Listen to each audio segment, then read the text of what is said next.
Bonjour à tous. Salut les loulous. Alors aujourd'hui on voulait vous parler de nos livres du moment. Voilà, on a des lectures, toi t'as les tiennes et moi j'ai les miennes.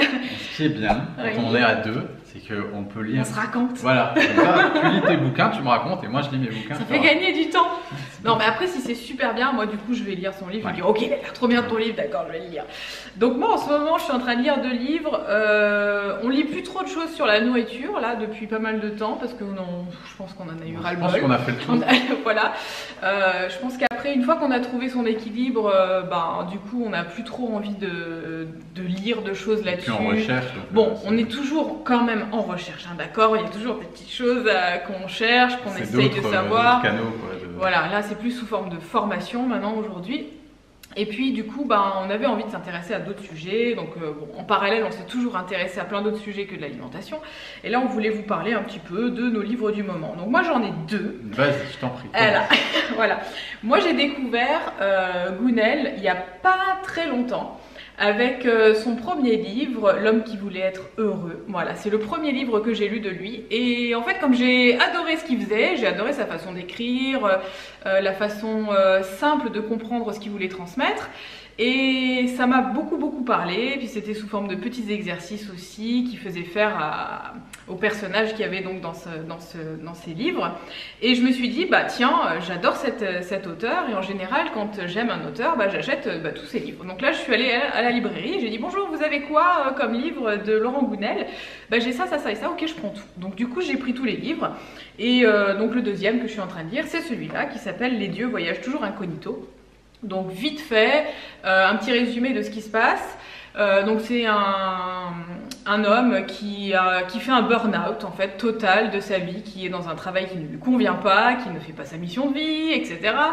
Et qui se retrouve en haut de la tour Eiffel et qui veut sauter en fait, qui veut se suicider parce qu'il en a marre, parce que sa femme l'a quitté, son boulot ne lui plaît pas et il ne voit il voit rien. Il se dit non ma vie c'est foutu, voilà, c'est mort, donc il me reste juste à me jeter par la fenêtre et puis ça ira très bien.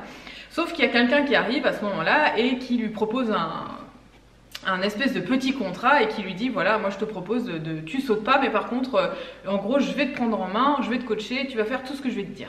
Et là il lui donne plein d'exercices à faire et il lui enlève en fait ses conditionnements, ses habitudes et il le met face à sa réalité et à ses soucis et pourquoi en fait il n'arrive pas à avancer dans la vie. Et en gros j'en suis pas encore là hein, en gros je pense qu'il va lui démontrer comment arriver un petit peu à trouver sa mission de vie et puis à s'en sortir. Et être heureux. Voilà, la base à être heureux. Vas-y, à toi. Alors, moi, il y a un livre que j'adore. Alors, vraiment, j'adore ce livre. C'est le livre de Christelle Petit-Colin. Je pense trop. J'en ai parlé dans ma vidéo sur l'homme hypersensible. Et en fait, je le relis parce que ça m'aide tellement dans mon travail à comprendre les personnes que j'accompagne et à me comprendre moi. On parle souvent de développement personnel aujourd'hui, mais j'aime pas ce mot. Moi, j'aime parler de découvrement personnel parce que le meilleur moyen de se développer, c'est de se connaître. Ouais, de se découvrir et de se connaître. Comment je fonctionne, qu'est-ce qui se passe, pourquoi, comment, quels sont mes mécanismes, quels sont mes points forts, si je peux dire, mes points faibles, qu'est-ce qui me fait souffrir, qu'est-ce qui me rend heureux, etc. Et de pouvoir juste se pencher là-dessus avec bienveillance. Et du coup, ce livre, il est vraiment génial. Donc pour toutes les personnes qui sont sensibles, hypersensibles, qui se sentent un peu différents, qui se disent qu'est-ce que je fais sur cette planète? J'ai un peu l'impression d'être un extraterrestre. Et en fait, voilà, elle explique vraiment de A à Z qu'en fait, 80% de la population sont ce qu'on appelle des normaux pensants. Des gens qui peuvent faire le même boulot pendant 40 ans sans se poser de questions. Des gens qui peuvent avoir une mauvaise alimentation sans se poser de questions. Puis un jour aller chez le docteur et se dire en fait, vous avez une grave maladie liée à votre alimentation. Ah bon, c'est vrai? Voilà, et qui n'ont pas du tout cette sensibilité par rapport à leur corps, sans bien sûr avoir un jugement péjoratif sur qui que ce soit. C'est vraiment juste un mode de fonctionnement, mais vraiment différent. 80% de la population sont des gens comme ça, et la société est régie par des personnes comme ça. Et 20% de la population sont des personnes plus sensibles, qu'on appelle des hypersensibles, et elle explique vraiment comment fonctionne ce type de personnes, un petit peu leurs points forts, leurs points faibles, et c'est un véritable mode de fonctionnement qu'elle va donner pour vivre heureux en tant qu'hypersensible. Ça nous rassure quand on lit ça. Hein, ouais, ça fait du bien. Vraiment, quand on lit ce type de livre, on se dit en fait... Ah, d'accord, c'est normal ouais, alors. Normal, je suis normal.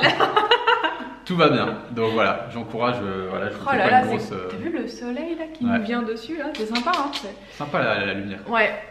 Alors moi maintenant À mon toi. deuxième livre que je suis en train de lire et je suis en train de m'intéresser en fait à tout ce Feng qui Shui. est Feng Shui. Ouais voilà. Et ça c'est un des livres que je lis mais j'en lis 3 en même temps sur le Feng Shui. Et bah j'adore en fait parce que il y a pas mal de choses qui sont on va dire mis en lumière justement dans ce livre par rapport à la façon dont vous allez agencer en fait votre maison, votre bureau, votre chambre, etc. Et qu'il faut vraiment faire attention à chaque fois comment on positionne les meubles, le sens des meubles, que chaque endroit en fait doit avoir une disposition particulière. Donc il y a énormément de choses et c'est pas possible de tout révolutionner dans sa maison parce que si on fait tout feng shui, c'est vraiment pas évident. Mais au moins des petites choses vraiment importantes, par exemple quand on rentre, de pas avoir la flèche qui pique sur le lit par exemple, de pas avoir le dos à la porte quand on travaille, même quand on dort. En fait il faut on va dire que la chose la plus essentielle, c'est d'avoir la vue sur la porte, qui va faire, la porte par laquelle on va rentrer dans la pièce. Ça, c'est le plus important parce que ça nous génère un petit stress parce qu'on a toujours l'impression que quelqu'un va arriver derrière parce que c'est derrière nous. Donc quand on est dans un bureau et qu'on est assis et que la porte est derrière, c'est générateur de stress et de mauvais chi. On appelle ça, ils appellent ça dans les livres, dans le feng shui. Et après, bon, au-delà de la disposition des meubles dans les pièces et de la disposition du lit, du bureau, etc., il y a aussi le nettoyage, voilà, le fait de nettoyer ces pièces qui est hyper important. Et donc il y a plein de petits protocoles, mais ça je ferai une vidéo vraiment là-dessus parce qu'il y a beaucoup de choses à dire et je pourrais pas tout expliquer, comment on nettoyait justement les pièces, des mauvaises énergies, des choses comme ça. Donc ça j'en parlerai dans une vidéo vraiment spéciale là-dessus où je m'appuierai sur les 2-3 livres que je suis en train de lire en ce moment et je vous donnerai tous les petits protocoles à suivre pour nettoyer votre intérieur de la maison. Voilà, il n'y a pas que l'intérieur du corps, il y a aussi l'intérieur de là où on vit, l'espace de l'amour dans lequel on vit. Voilà, pour mon deuxième livre. Alors moi là, je suis sur aussi le livre des rêves, donc moi ça me passionne, c'est un univers qui me passionne, l'univers onirique. D'ailleurs j'en parle sur ma chaîne Force Pure pour ceux qui me suivent. Puis pour ceux qui ne me suivent pas, n'hésitez pas à aller voir. J'ai fait 4, 5, peut-être j'en ferai plus des vidéos sur les rêves, comment comprendre ses rêves, analyser ses rêves, noter ses rêves. Et c'est vrai que pour faire ce type de vidéo, j'aime bien avoir un support. Moi ça fait 5 ans que je m'intéresse à l'univers onirique, que je suis vraiment à fond dedans. Et je me suis dit bon, en tant que créateur de vidéos, en tant que youtubeur, c'est bien d'avoir des supports pour donner des informations un peu plus intéressantes, un peu plus synthétisées. Et donc voilà, je me suis penché sur ce livre-là qu'on avait trouvé comme d'habitude, nos livres. Dans un vide-grenier. On trouve tout au vide-grenier, on va se balader, tiens, qu'est-ce qui me parle, et on trouve tous les bouquins dont on a besoin. Et c'est vrai que celui-là est vraiment intéressant. Donc c'est le livre des rêves, une synthèse de toutes les recherches sur les rêves. Quel rôle ont joué les rêves depuis le début de l'humanité, ça explique tout ça. Et puis les grandes personnes qui ont analysé les rêves, un petit peu leurs techniques, leurs méthodes. Et c'est vraiment super, moi personnellement ça me passionne. Donc si vous êtes passionné par l'univers des rêves, n'hésitez pas à vous orienter sur des livres sur les rêves. Il y a aussi des dictionnaires des rêves qui sont là pour un petit peu vous aiguiller. Tiens, j'ai rêvé que je volais, j'ai rêvé de tel ou tel animal, j'ai rêvé de tel ou tel signe, de telle interaction dans ma vie. Qu'est-ce que ça veut dire? Voilà, ça peut être des pistes même si c'est pas une vérité absolue. Voilà pour nos petits livres. Pour nos livres du moment. Voilà. Donc dites-nous en commentaire si ce genre de vidéo vous plaît et si vous voulez qu'on vous commente un petit peu plus nos lectures, et on le fera avec grand plaisir.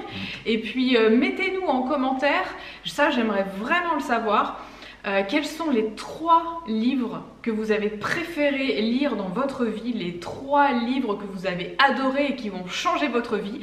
Et mettez-nous juste le titre du livre et puis qu'est-ce que ça vous a apporté dans votre vie de lire ce livre, parce que je sais que Moi par exemple, il y a certains livres qui m'ont complètement changé la vie.